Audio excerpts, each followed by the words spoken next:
Dr. Sarah Chen stood motionless in her laboratory at the Quantum Research Institute, staring at readings that shouldn't exist. The holographic display before her showed patterns she'd seen in her dreams for months, fractals of impossible mathematics that danced and twisted in ways that defied conventional physics. Her colleagues had dismissed these patterns as equipment malfunctions, but Sarah knew better. She'd felt them. The quantum disturbance detector she'd built had been recording increasingly frequent anomalies across different sectors of space. While others saw random fluctuations, she recognized a pattern, a rhythm that resonated with something deep in her consciousness. It was as if the universe itself was trying to warn them of something, and somehow, she could hear its whispers. "Dr. Chen, your presence is requested in the main conference room." The AI assistant's voice broke through her concentration. "Priority level. Immediate." Sarah saved her data and hurried through the stark white corridors of the Institute.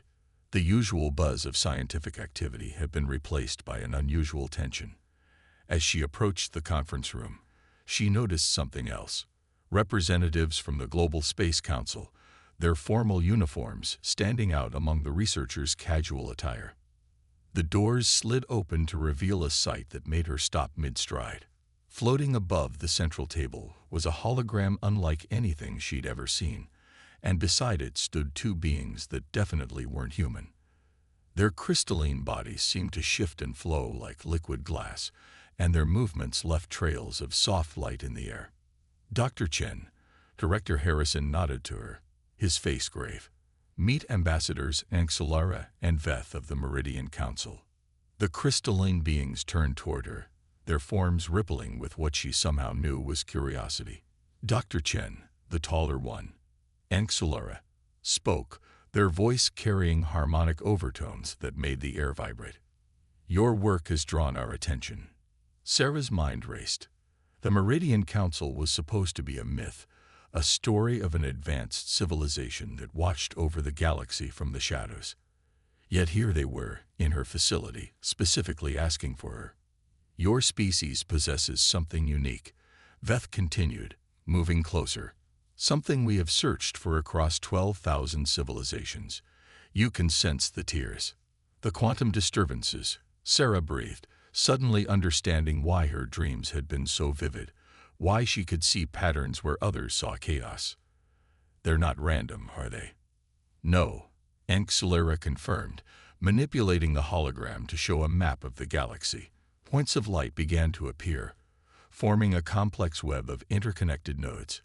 "What you call quantum disturbances, we know as reality tears.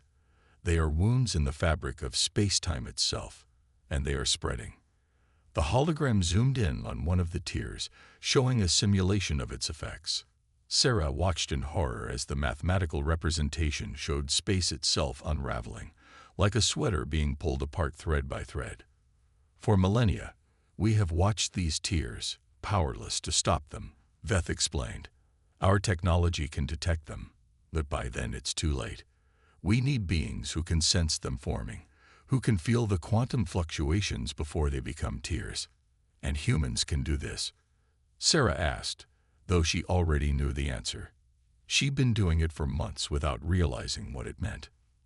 "Not all humans," Anxelara corrected. "But a significant percentage of your species possesses a unique neural architecture that allows you to perceive quantum fluctuations on a subconscious level. You call them hunches, gut feelings, or dreams. We call it quantum resonance sensitivity." Director Harrison cleared his throat. "Dr. Chen has been documenting these sensitivities in her research, though we didn't understand their true significance until now." Sarah moved to the hologram, studying the pattern of tears. "These aren't random occurrences," she said, her mind making connections faster than she could process them. "They're following a pattern, like ripples in a pond, but in 4 dimensions." The ambassadors exchanged what seemed to be surprised looks. "You see it already," Veth said. "This is why we need your help. The tears are spreading faster than ever before, and our models predict catastrophic failure of space-time integrity within 5 years if left unchecked." "Why now?" Sarah asked, her scientific mind already formulating theories. What's changed? Ancillara's form darkened slightly, their crystalline structure becoming more rigid. Something is awakening in the dark spaces between realities. Something ancient. And it's hungry. Sarah felt a chill run down her spine as she watched another tear form in the simulation. She'd spent years studying quantum mechanics, trying to understand the strange connections between consciousness and reality. Now she realized those studies had been preparation for something far more important. "What do you need from us?" she asked, already knowing she would help, knowing humanity would help. This wasn't just about scientific discovery anymore. It was about survival. "We need you to help us build a network of human sensors," Veth explained. "To train others with your sensitivity, to create an early warning system unlike anything that has existed before. And most importantly, we need you to help us find a way to seal the tears before they tear reality apart." Sarah looked at the hologram one more time, watching the pattern of tears spread like a cosmic spiderweb. She thought about all the nights she'd spent staring at her data, knowing there was something more to what she was seeing. Now she understood. It hadn't been just scientific curiosity driving her. It had been humanity's unique gift, preparing them for this moment. "When do we start?" she asked, her voice firm with determination. The ambassadors' forms brightened. "Immediately," they said in unison. "Time is not on our side." As Sarah left the conference room that day, she realized humanity's role in the galaxy was about to change forever. They weren't just another spacefaring species anymore. They were about to become the guardians of reality itself. And somehow, deep in her quantum-sensitive mind, she knew this was just the beginning. Captain James Rodriguez watched the quantum sensitivity test results scroll across his neural interface with a mixture of amazement and apprehension. 3 months had passed since the Meridian Council's revelation, and humanity had moved with unprecedented speed to address the crisis. The converted cargo bay of the International Space Station Alpha now housed the first human quantum response unit, and James still couldn't quite believe he was in charge of it. "Neural synchronization at 87%, reported Dr. Maya Patel, her hands dancing over the holographic controls. "That's our highest reading yet, Captain." James studied the woman floating in the quantum resonance chamber. Lieutenant Sophia Rice had been the first to volunteer for the advanced training program, and her natural sensitivity to the quantum disturbances had proven extraordinary. Through the chamber's transparent walls, he could see her suspended in the luminescent fluid, her expression peaceful despite the intense neural activity the monitors were detecting. "Show me what she's seeing," he ordered, and Maya transferred the feed to the main display.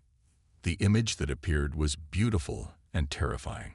Through Sophia's quantum-enhanced perception, they could see the very fabric of space-time, not as the empty void most species perceived, but as an intricate tapestry of interconnected energy strings.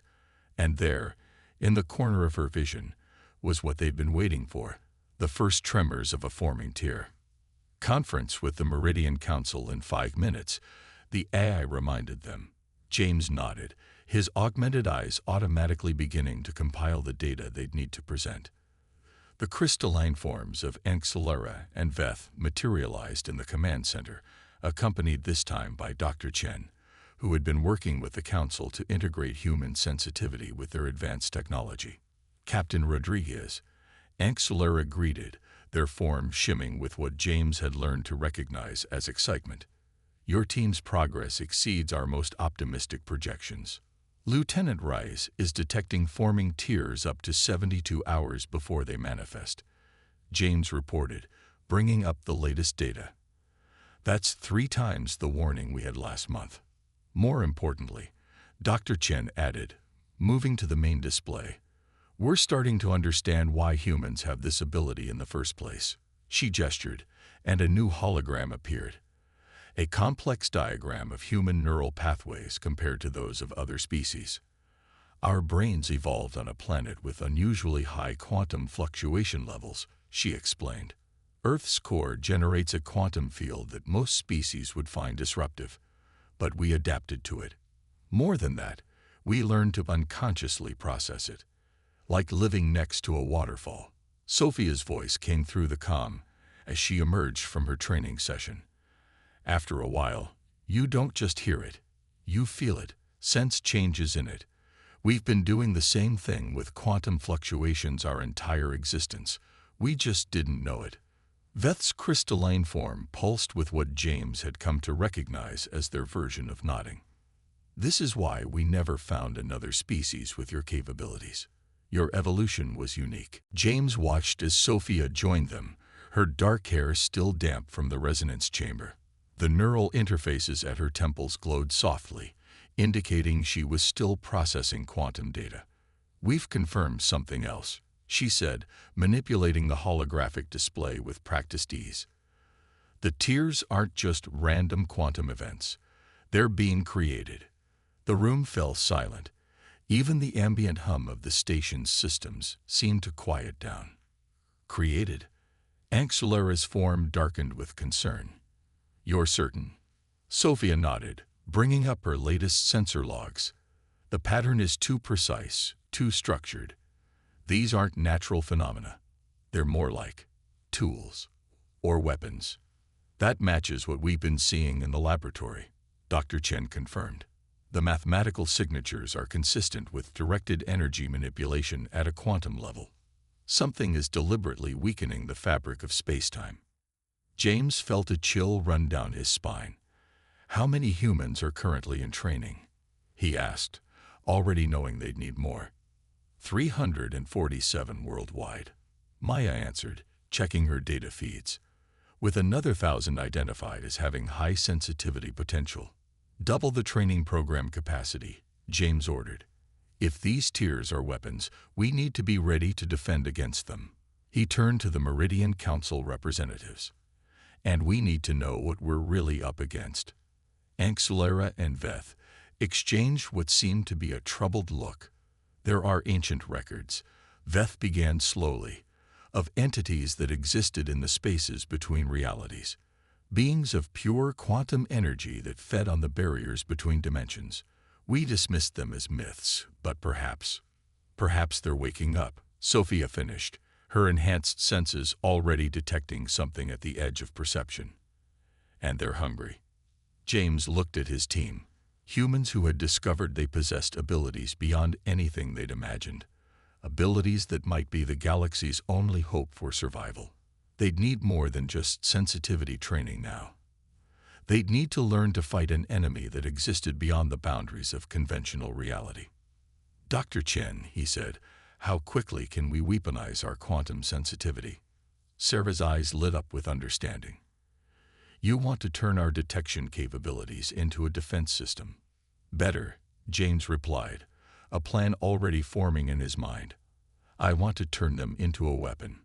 If these entities can tear reality apart, maybe we can learn to stitch it back together. And maybe, just maybe, we can teach them why picking a fight with humanity is a very bad idea. The Meridian Council representatives watched with a mixture of awe and concern as the humans began formulating plans to not just detect the tiers, but to actively fight back against their creators. They had sought out humanity for their unique perceptive abilities, but they were quickly learning that humans never stopped at just perceiving the threat. They faced it head-on, and they found a way to win. The quantum resonance chamber's alarms blared through the station, their urgent rhythm matching Sophia Reyes's racing heartbeat.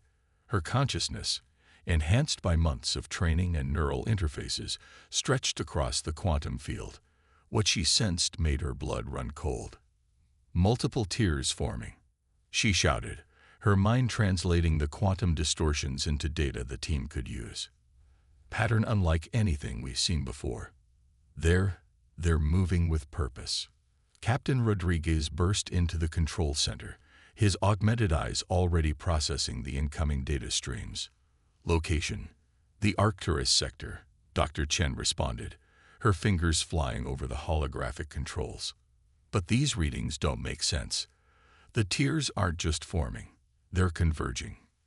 The main display showed a terrifying sight. Dozens of quantum tiers, each capable of unraveling reality itself, spiraling together like a cosmic whirlpool. At the center of the convergence, Something was taking shape. By all that's sacred, Anksulera whispered, their crystalline form darkening to an almost opaque black. They're creating a gateway. The team watched in horror as space itself began to split apart at the convergence point. Through the growing rift, they caught glimpses of something that shouldn't exist, shapes and colors that human minds couldn't properly process, movements that seemed to happen in multiple dimensions simultaneously. They're coming through. Veth's voice carried an ancient fear. The quantum entities are breaching into our reality. James made a decision. Launch the quantum response ships. All train sensitives to their stations. This is not a drill. Within minutes, the first wave of humanity's quantum defense force deployed from the station. Each ship carried a crew of trained sensitives, their neural interfaces allowing them to perceive and interact with quantum fluctuations directly. Sophia watched from her chamber as the fleet moved into position, their hulls gleaming with the newly developed quantum stabilization technology. First visual contact, Maya reported, her voice steady despite the tension. The main screen showed what the ship's enhanced sensors were detecting. Massive beings of pure quantum energy, their forms constantly shifting between states of matter and energy. They moved through space like oil through water, leaving reality distorted in their wake. My God, Dr. Chen breathed, studying the readings.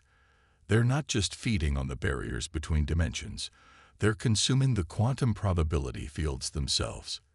They're eating possibility itself. The entities noticed the human ships. Their reaction was immediate and devastating. Reality warped around them as they launched attacks that didn't just threaten matter and energy, but the very laws of physics that govern them. Shields failing on quantum level, came the cry from one of the ships. They're not just attacking our technology. They're erasing the probability of it working. Sophia closed her eyes, pushing her quantum sensitivity to its limits. Through the neural network connecting all the sensitives, she could feel the other humans doing the same. Together, they began to see something the entities didn't expect. Patterns in their attacks, rhythms in their quantum manipulations. They're not invincible, she announced suddenly. They're powerful, yes, but they operate on rules. Quantum laws we can understand and counter. James leaned forward. Explain. Their attacks. They're not random. They're systematic, mathematical. They're using the same principles we use to detect tears, just at an unimaginably larger scale. But that means we can predict them, Dr. Chen finished, her eyes lighting up with understanding. And if we can predict them, we can fight them, James concluded. All ships, new protocol. Link your neural interfaces. Share your quantum perceptions. Don't try to fight them individually. Synchronize. The human fleet responded instantly, their crews joining their quantum-sensitive minds into a unified network. Through their shared perception, they began to see not just the entity's attacks, but the quantum mathematics underlying them. It's working, Maya exclaimed. The ships are holding position. Their probability fields are stabilizing. But their victory was short-lived. The entities, seeming to realize the humans had found a way to resist them, changed tactics. Instead of attacking the ships directly, they began tearing larger holes in reality, threatening to shred the entire sector's space-time fabric. They're going to collapse the whole region, Veth warned. If those tears grow any larger, they'll create a cascade failure. Nothing will survive. Sophia felt something shift in the quantum field, a new pattern emerging not from the entities, but from the combined consciousness of the human sensitives. Through their neural link, an idea was forming, a desperate plan born of humanity's unique understanding of quantum physics and their innate ability to perceive its deepest patterns. Captain, she said, her voice carrying the weight of hundreds of linked minds, we need to try something. It's dangerous, possibly suicidal, but it might be our only chance. James looked at her, then at the chaos unfolding on the main screen. What are you proposing? The entities manipulate quantum probability to eat reality. But probability is a two-way street. If we can combine our sensitivity, Focus all our quantum perception through the neural network at once. You could theoretically reverse their probability manipulation. Dr. Chen finished, quickly running calculations. But the neural feedback, it could kill you. All of you. Better than watching reality itself die, Sophia replied grimly. Captain. James studied the faces of his crew, seeing the same determination reflected in each one. The Meridian Council representatives watched in astonished silence as humanity prepared to do what their species had done countless times before, face impossible odds with impossible courage. Do it, he ordered. Show these entities why they should have stayed in their own reality. As the quantum sensitives prepared for their counterattack, no one knew if they would survive the attempt. But they were about to remind the universe why humans, these strange beings from a death world, with quantum-sensitive minds, were a force to be reckoned with. Time seemed to slow as hundreds of human minds joined together through their neural interfaces, their combined quantum sensitivity creating something entirely new in the fabric of reality. Dr. Sarah Chen watched the readings with a mixture of awe and terror as the human consciousness network expanded beyond anything they predicted. Neural synchronization at 120% of theoretical maximum, Maya reported, her voice tight with tension.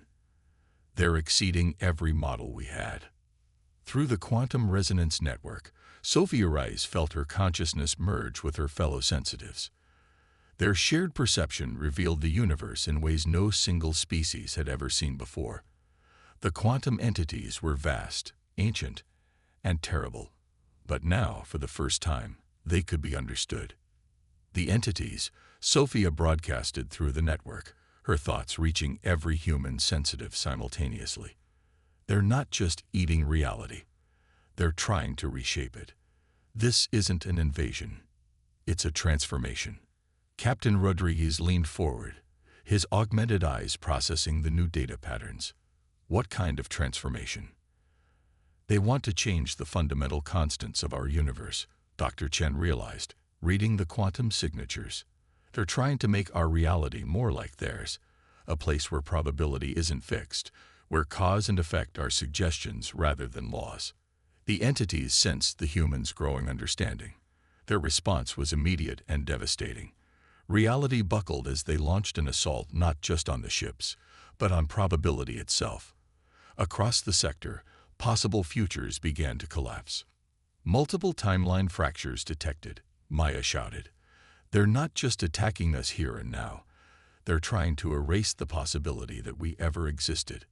But humanity had not come this far to be unmade. Through their linked consciousness, the sensitives began to fight back not with weapons, but with pure understanding. They saw the quantum mathematics underlying reality itself, and in that moment, they realized something profound. We don't need to destroy them, Sophia announced, her insight spreading through the neural network. We need to show them a different possibility. Dr. Chen's eyes widened as she grasped the concept. Of course, our quantum sensitivity. It's not just about detecting tears. It's about understanding probability at its most fundamental level. If we can demonstrate a stable fusion of their reality and ours, we can offer them a compromise, James finished. But can we actually do it? Sophia's consciousness reached deeper into the quantum field, supported by hundreds of linked human minds. We're already doing it. Look at how our neural network is affecting local space-time. The displays showed something remarkable. Where the human consciousness network touched the quantum field, reality wasn't tearing or unraveling. Instead, it was achieving a new kind of stability, one that accommodated both normal space-time and the fluid quantum state the entities required. This is unprecedented, Ancillera observed, their crystalline form pulsing with excitement. Your species isn't just fighting the entities. You're communicating with them through the structure of reality itself. The entities paused in their assault, seeming to sense the change. Through the neural network, the humans could feel the ancient beings' surprise and their curiosity. For eons, they had known only one way to exist, by forcing reality to conform to their needs. Now they were encountering a species that could help them find another way. "We're offering them a bridge," Sophia explained.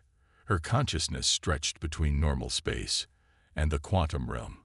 "A way to exist in our reality without destroying it, using our quantum sensitivity not as a weapon, but as a translation tool." Dr. Chen quickly modified the quantum resonance chambers, adjusting them to amplify this new form of communication.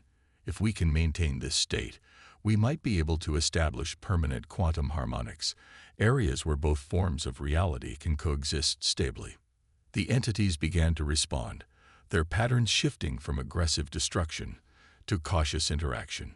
Through the neural network, humans learned to interpret their quantum language, understanding that these ancient beings had been driven not by malice, but by a desperate need to survive in a universe that had become increasingly hostile to their form of existence.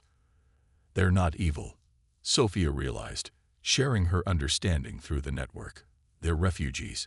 Their own reality was collapsing, and they thought transforming ours was their only option for survival." Captain Rodriguez watched as the situation transformed from a battle into something unprecedented, the first true communication between conventional life forms and quantum beings. "Can we help them create safe spaces where they can exist without threatening our reality?" "Better than that," Dr. Chen said, her fingers flying over the controls as she integrated the new quantum harmonics data. "We can teach them how to stabilize themselves using the same quantum sensitivity that lets us perceive them. They don't need to transform our entire universe. They just need to learn how to exist within its current parameters."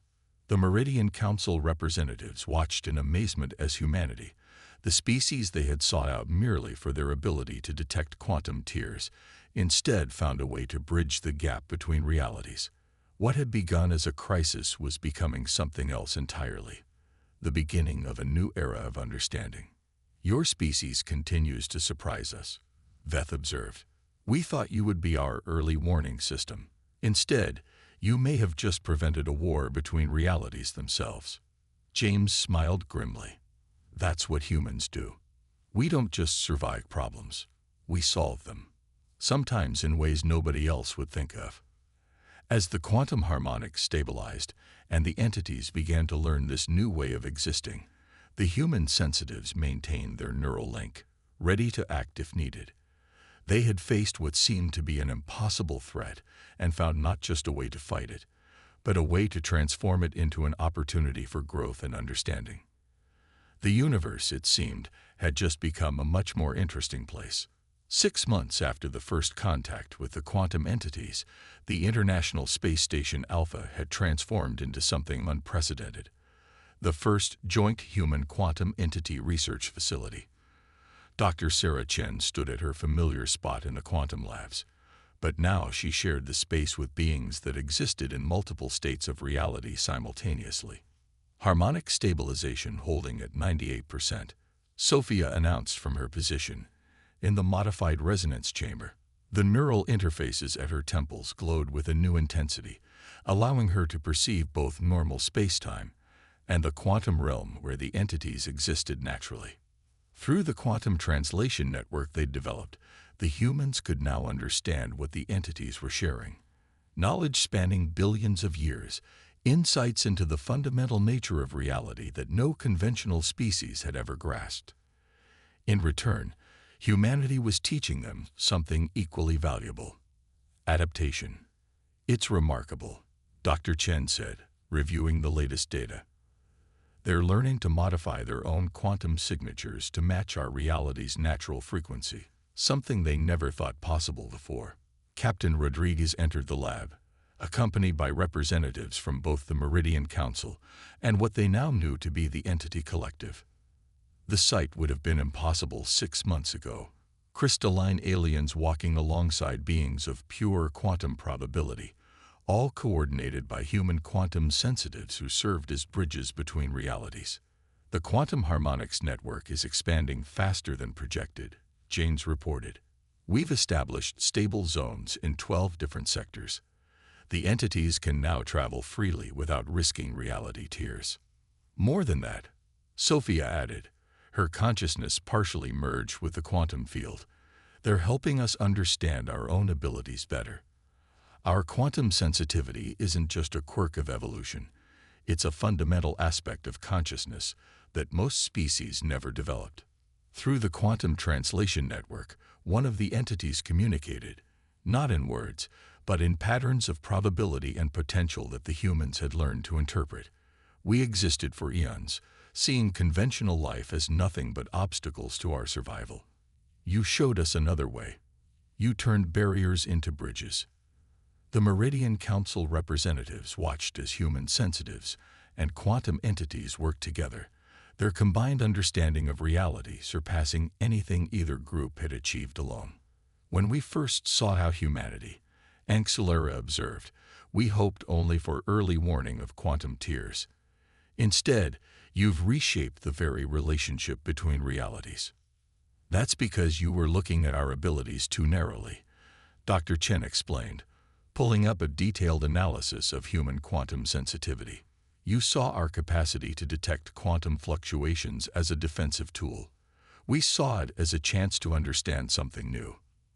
And in understanding, James added, we found solutions nobody had considered before. The main display showed a map of the galaxy, but now it displayed something very different from the crisis patterns of 6 months ago.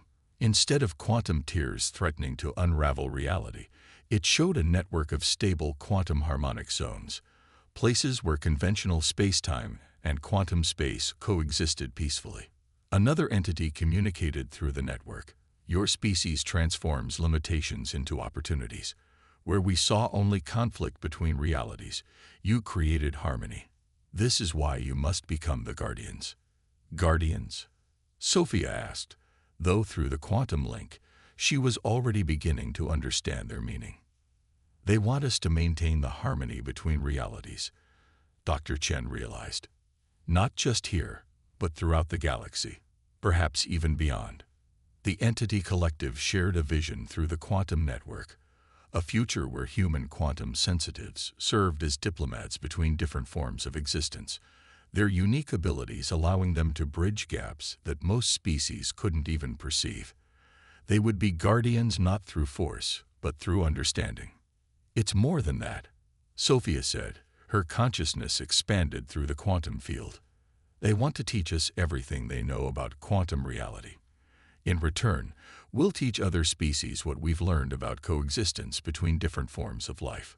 James looked around the lab, at humans working seamlessly with beings that should have been impossible to even comprehend, let alone cooperate with.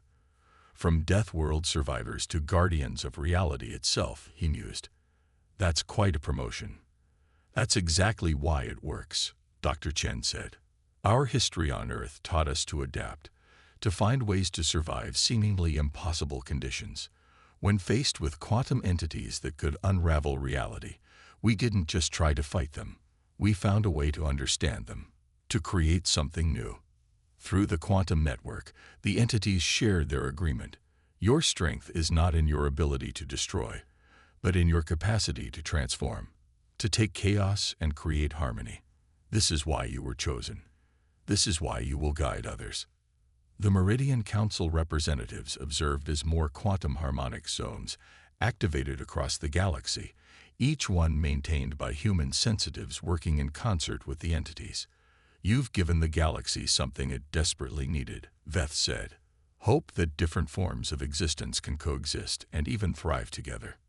Sophia emerged from her resonance chamber, her mind still linked to both the human network and the quantum realm. We're not just guardians of reality, she said. We're guardians of possibility, showing the galaxy that there's always another way if you're willing to look for it. As the quantum entities and humans continued their work, expanding their understanding of both realities, the truth became clear. Humanity's greatest strength had never been in its ability to survive a death world. It had been in its ability to take that experience and use it to build bridges where others saw only walls. The silent guardians would watch over not just one reality, but all of them, ensuring that understanding would triumph over fear, and that difference would become a source of strength rather than conflict. It was a role that perhaps only humanity, with its unique combination of survival instincts and adaptability, could fill. And somewhere, in the quantum realm between realities, ancient beings who had once threatened to destroy everything now worked alongside the species that had shown them a better way. The universe, it seemed, had finally found its mediators.